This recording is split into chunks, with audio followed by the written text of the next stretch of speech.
branded strategy. And it does look like Ricardo won the first game, so he is up 1-0. Brian, we perceive here, is starting off our second game, and he looks like he's in the middle of a combo.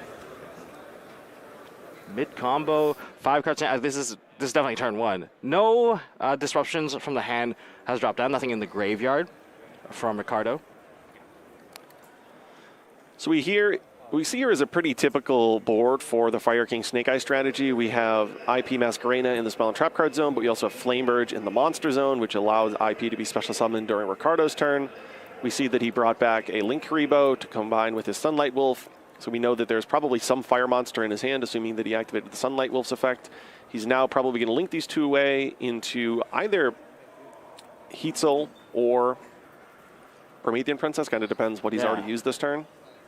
It's very likely he wants the extra draw, but that is a different card. I did not expect this one, a Nightmare Unicorn. So this is a play that is made to shuffle back the island into the deck so that you no longer have to fear it getting destroyed.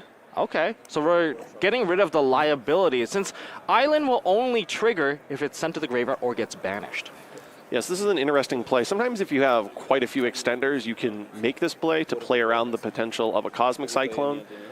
And you have to consider this is a sided game, so it's not inconceivable that Ricardo has access to some of those Spell and Trap card destruction effects. Yeah, no, it makes a lot of sense to actually get rid of it. And it also punishes Ricardo for siding in these cards, and maybe they become less useful. However, it's not going to be completely useless.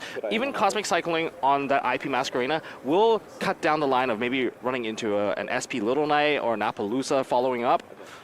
Yeah, I was just about to say, the Cosmic Cyclone is not a 0 here. Cosmic Cyclone, which we do see in Ricardo's side deck, would actually be somewhat valuable. And so we're going to continue to link summon. I think this might be an Amblo Whale. I don't know what's in the graveyard, but considering that we do see the Fire King items. Oh, so we're going to go to Appaloosa. This is a bit safer against the Super Poly. This is, of course, a branded deck. Oh, yes. So, yes, definitely get rid of the Fire Monster. You do not want to pair up your Fire Monsters. It is very, very dangerous. And if, say, Ricardo does have the Super Poly, on the first action of the draw phase, the Flamber Jacket will not be able to get that chance to push the IP Masquerena onto the field. So you have to get rid of your fires. It's just too big of a risk to take. And we see here, using the Wanted, Seeker of Sinful Spoils, put back the original Sinful Spoils, at least what we assume is original Sinful Spoils, to draw a card. When it comes to playing against a deck that plays Super Poly, you just have to manage your attributes really, really well, or you're going to get punished. Draw for turn? Anything in draw phase? On draw. Nothing on draw phase. Well, since Despia Branded took it, maybe he experienced a Gibbon Puppet lock. Yeah, we do not know what the first game looked like. Yeah. 6 cards in hand, one. In hand. Good bit of follow-up in grave. I guess Brian has one face down. In terms of disruptions at the moment, if we're able to push the IP Masquerena onto the field, it could be pretty good. But people have been opting to, I believe they've been opting to play a, what was it, Ignister, Earth Golem. Oh, the Earth Golem, yeah. As an additional Super Poly option. That's really difficult for a branded strategy to incorporate. You're already playing the variety of different Despia/branded-based fusion monsters. It's really challenging to fit more into your strategy. So currently the table scores, Table A, Ricardo is up 1 game against Brian. Table B, Uhan is 1 game up against Nicholas, and Table C is still getting the appeal done. But going back to Ignister, it doesn't look like Ricardo found space for that in his extra deck. As a matter of fact, it only really looks like he has Mud Dragon, and it, unless I'm seeing this incorrectly, I don't even see Garuna in his extra deck. That is a very interesting choice. I think we're focusing way more into the branded cards, the branded related cards. He's probably going to use the Super Poly to chain to things like Effect Failure, Infinite Impermanence on something like his Alibra, the Jester of Despia, and that's a way that he's utilizing Super Polymerization where he's relying on his opponent's monsters. Okay, so Frightfur Patchwork has been activated. We're going to be adding the Edge Imp cards into hand and the Polymerization. That's going to be the Edge Imp Chain. This is potentially one of the best ways of playing around Appaloosa, where you're able to navigate your chain links with a Guardian Chimera. I think Polymerization is also very crucial for the Guardian Chimera now, because a lot of the card effects from the fire decks, they do require targeting. And being able to shut down targeting with one of the largest monsters available on the field really cuts things down. I mean, you won't be able to activate the Promethean Princess because you can't target your opponent's card if that's the only monster they're going to be special summoning out, and they can already put up so much threat against whatever that's on the field just by battling. I love the Fright for Patchwork package. Utilizing Polymerization with Guardian Chimera and giving Guardian Chimera the additional protection, though, can sometimes be vital as well. And, like, you get to add more Polymerization into hand if you can just, use the Edge Imp stuff and get another Patchwork. I will say, it feels so much better to just open Fright for Patchwork, though, than open the Polymerization. True. Or sometimes the Edge Imp Chain is an okay draw, but not always the case. Ooh, here we see Soul Release. We were just talking about the viability of Soul Release earlier. So what he's probably going to do here is he's going to get rid of Link Rebo. That's another graveyard point in some of the level 1 monsters. Yeah, I think so. This is such a painful point. Like, a lot of people have shifted over to playing Summon Limit over Anti-Spell Fragrance. And this is one of the cards that can make a comeback thanks to, you're not getting your spells stunned out and you can just cut out your opponent's graveyard entirely. This hurts a lot. It's interesting. It seems like he's leaving. Again, we caught this game in the middle of what it was happening, but it looked like there may have been a Kieran, and there was definitely a Link Rebo in his graveyard. But there was no Garunix. I think he has Garunix in hand. I did hear Ricardo, when he was describing the situation, state that Garunix was in Brian's hand. So if the Garunix is in hand, this is an interesting game state to be put in. Like, a lot of the follow-up and a lot of the danger is coming from the Promethean Princess, but now Soul Release kind of cutting away 4 level 1 monsters, 1 of the Promethean Princess. The Flamberge Dragon essentially will not recur any value once it's sent to the graveyard. You just don't have enough options there.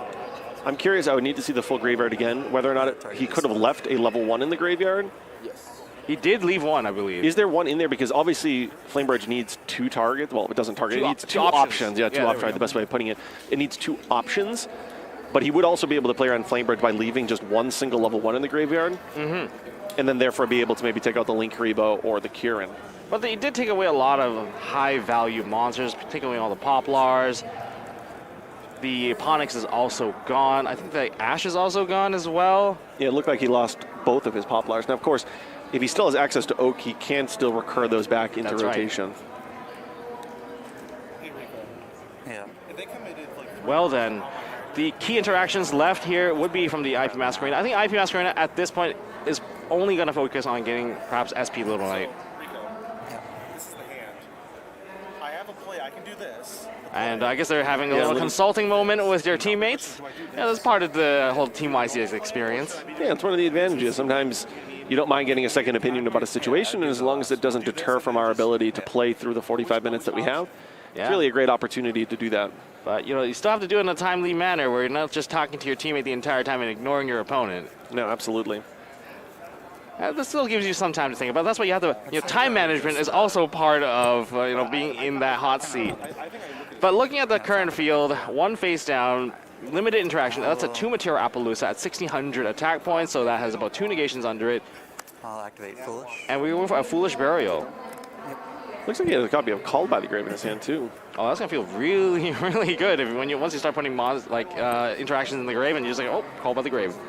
Problem solved. So this Foolish Burial is probably going to put something into the graveyard that's just negated by Appaloosa. Yep.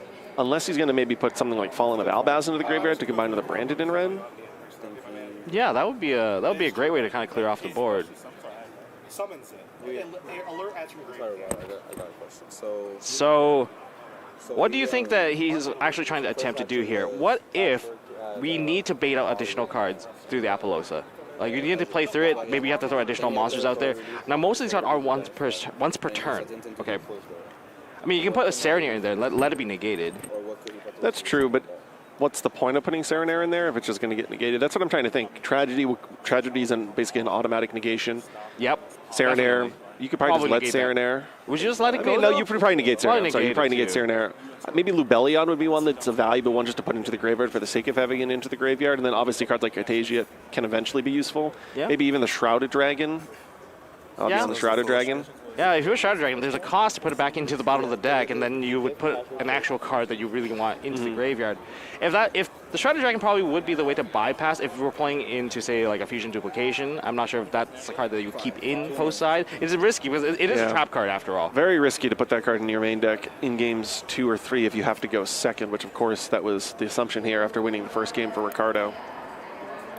Like, how many summons worth of effect monsters can you use to kind of bait through the Appaloosa and play through an SP Little Knight? I mean, it only has 2 negations, and this strategy has a lot of different monsters that could attack over it. You know, I could see a universe where he does send something like a Serenair or a Tragedy, gets negated, and then he summons maybe Blazing Cartasia and it tries to attack over it, which would then potentially bait out the IP. Then maybe in main phase 2, he can start to use his Polymerization and some of the other things he has going on to maybe fight his way back. Yeah, I agree. Maybe that's probably the better line. I mean, you have so many cards in hand. This is the opening turn. And he's got extra cards in hand with Polymerization and Edgem Chain. There's one thing I do like about, is he going for the Albion? There's one thing I like about having a Polymerization, though. Like the random fusion that just occurs out of nowhere, it really makes you think about what they have in their hand and what they're trying to synergize with their graveyard because of what they have in their hand. It's also kind of Zaldaz.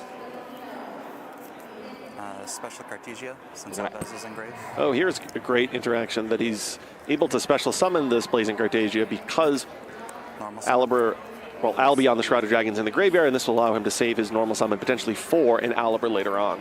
But we have the Cartesian special summon negated, and now it is going into the normal summon of the Blazing Cartesia. I'll chain Cartesia. Cartesia effect. That's the second negation. The Appaloosa is down to 0 now. And we're going to use the IP Masquerena. We're going to Link Summon into an SP Little Knight. And we're going to banish the Cartesia. Now, you don't want to leave Cartesia in the graveyard since she's one of those monsters that will just recur herself.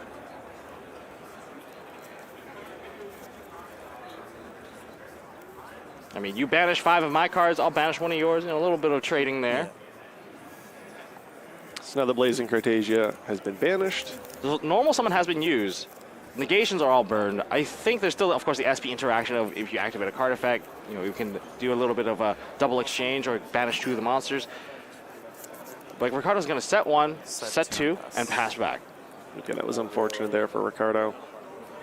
Brian's going to be able to recover from this, but he's going to have to do it without most of the resources in the graveyard. That Soul Release may have had long-term impact, and whether or not that top deck is going to count for it, we'll see it right here. I think there was probably going to be enough in there with the Flamebird Dragon, though, to establish some type of follow-up. Obviously, all the level 1s are gone. Like, without the level 1s, you just don't have as many resources, but if this normal summon is one of those... Oh, this is a normal summon of a Ghost Bell. Yeah. Which level 1 is left in the graveyard? Which fire monster are we looking for the Promethean Princess to bring back here? Yep. Promethean Princess activates. It's going to probably be that Kieran that we saw earlier. It is the Kieran. Specifically, the Fire King High Avatar Kieran. We've heard some horror stories of players this weekend registering the wrong Kieran. The Fire King Avatar Kieran. We're trying to play the High Avatar Kieran. Yeah, that's something that you have to be very careful of. And the thing is, some people are playing that regular Kieran for the send effect. Yeah, it's not like it's a bad effect. Not a bad effect. It's just sometimes if you're intending on playing one, you need to be wary about that. Yep. Okay, so in terms of damage on the field right now, there's 27, 24, and 3,000. That's enough damage. That's 8,000 damage, isn't it? Nope, I'm Nicholas. Yeah, that's 81. I think they're slowly coming to that realization. Yeah, that's the type of game right there. Brian takes game 2 with a clean You're finish. going first with Gimmick Pumping Nightmare. Yeah. Hopefully not in his hand, in his deck. Yeah, in the deck, preferably, for sure. But we're going to normal summon out the, I guess, favorite monster of theirs is going to be Alibur. Ooh, so it looks like Brian has a Droll and Lockbird, and then a couple copies of Bonfire. It looks like Avatar.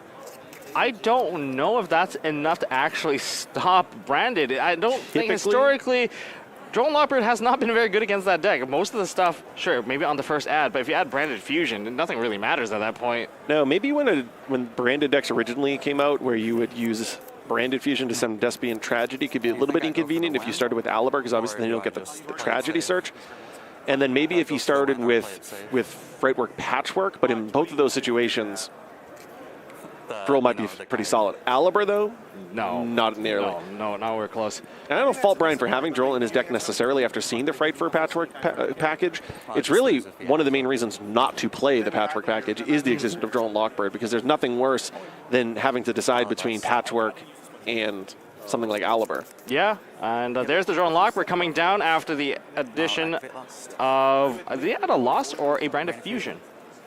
So getting a little bit of an update, it looks like table A, obviously it's 1-1. Table B is also 1-1. And over on table C, it looks like the red team is up. So it looks like our Tier play did in fact win that game that we started our broadcast with. Okay. So branded fusion coming down with a branded loss. Now these chain links are going to be a bit more dicey because Brian will not likely have any form of interaction against that since the branded loss is on the field. As long as the first action chain link 1 is a fusion summon, any sort of follow-up, any sort of response will be basically denied. And we saw Brian's hand. There's nothing he could do even if he wanted to anyway. Regardless of branded lost. The question here is, can Ricardo kind of navigate his way into Gimmick Puppet, but also getting a lot of follow-up and value along the way as well, which is one of the things that the Despia Lubellion will allow him to do. And we're going to summon out into the Albion effect.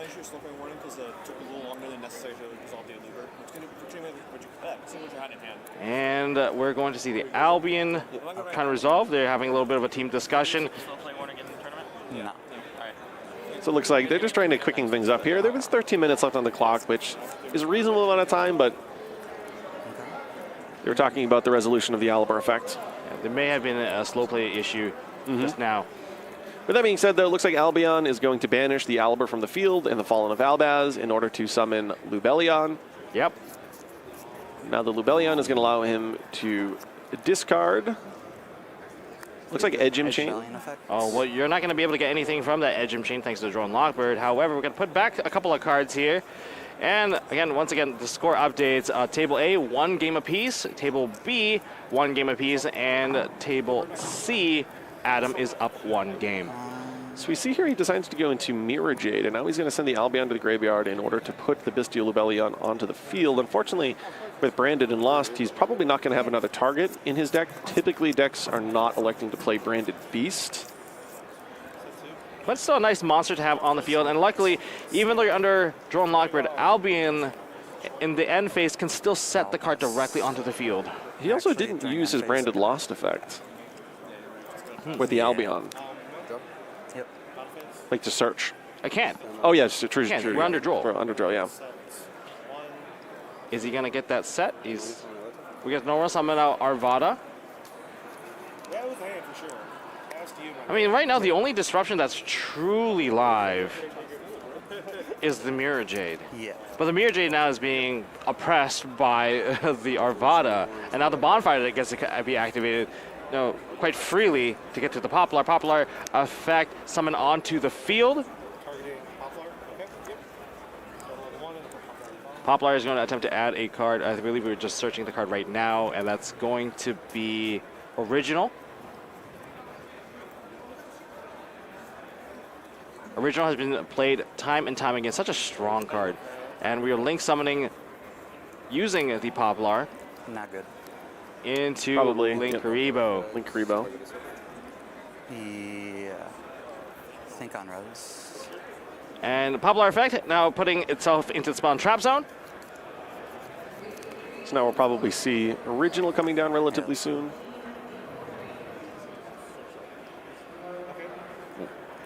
Ricardo's got to really be careful of when he chooses to use that Mirror Jade. Is there a very crucial time he can use it, or is the Arvada just there just blocking everything? We have 1 face down card. That face down card can be the only saving grace under this situation. As long as that Arvada is going to live on the field, Mirror Jade is not going to be a threat. No, I mean, he'll just be able to pay the cost, I suppose. which will allow him to get some follow-up, but follow-up only matters if there's another turn. That's true. And also, the Arvada provides a destruction on one of the fire monsters. It could just set off a Garunix. It could just set off the wrong card. We're going to Fire King Island. No disruptions here. Ricardo, hand over his mouth. Just has to think about it every step of the way. When is it the right time to use my cards?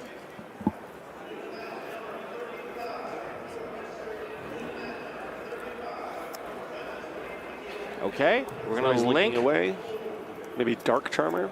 Nope, Phoenix. Nightmare Phoenix. Okay, maybe the back is too much of a threat. Starting a Snake Eye Ash to hit the face down.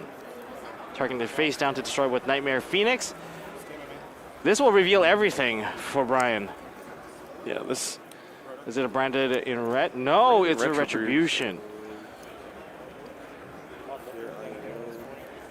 Okay. Normal summon effect. Ricardo letting that go. It has been destroyed. Luckily, Retribution does have an effect in the graveyard as well. You can just banish it. Yep. Again, it only matters if he has another turn. He's kind of shields down at this point. Yeah. His Mirror Jade is kind of checkmated by the Avatar. Yeah. A little bit stuck there for sure. And considering that Ricardo did not activate anything from his hand to disrupt any of these plays, I don't know if that Mirror Jade is going to hold on long enough. I mean, it's very easy to clear that Mirror Jade. You just have to use a Flamberge Dragon, push it to the back, and now you have nothing to worry about. Once it hits the graveyard, you don't have to worry about the Raigeki effect of that card because it's no longer a fusion summon monster. It's unfortunate that he wasn't able to leave some type of Fallen of Albaz card in his graveyard, because then he could have searched Branded in red, and then at least through a Branded in red, he would have been able to trigger the Branded loss to search for Courier to have some point of interaction in addition to what's already on the field. That's true. But because he wasn't able to leave a Fallen of Albaz in the graveyard during the previous turn, he really was left with Retribution, which is typically not that great of an interaction, and then Mirror Jade. Okay, we're going to see the Mirror Jade effect. We're going to banish. It does resolve. And now we get the Arvada. Sorry, not Arvada. We got the Garunix live, and the Arvada is still live. Maybe there isn't a Biru, and then we can hold that back too, just in case. But in any case, we have a lot of fire monsters on the field. Garunix, we are going to destroy. Effect. Okay, we're going to destroy the Mirror Jade and allow the effect to go through. Maybe he's already mapped out enough damage to where that's just simply not going to matter. Yeah, I mean, that's the only reason why you would take that risk.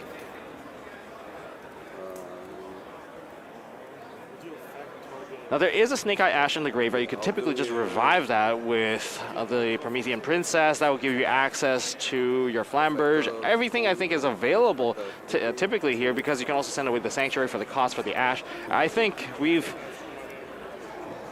have all of this more or less mapped out right here. These monsters, Link Summon. Is this going to be the Dark Charmer? Yeah. It is the Dark Charmer. We're going to go for 3. We're going to take the Mirror Jade. That's 3,000 damage. This is mainly for the damage now. Promethean Princess. We don't even need to go that deep. No, at this point, he's got a lot of different ways of accomplishing the same thing. Promethean Princess. Princess effect. Yeah. And because he didn't, he set the Retribution, yeah. We're gonna special summon out the Ash effect. Because he did use his normal summon for the Arvada. So basically cycling around the graveyard to put the Ash onto the field through the effect of Promethean Princess. Likely that the Ash is going to activate. And yeah, there we go. Paying the cost with the Sanctuary. That's why Sanctuary is such an amazing card to go into Fire King Island. Rather than playing 2 Fire King Island, you go for the Sanctuary, of course, being able to pay cost. And now he's got a lot of different options. You can put the Lubellion into this Mountain Trap card zone. That will clear off enough to deal 8,000 damage. Yeah, this right here is 8,000 damage. Don't need to commit any further. Brian takes it with the 8,000 damage on the 1 turn follow-up. What a great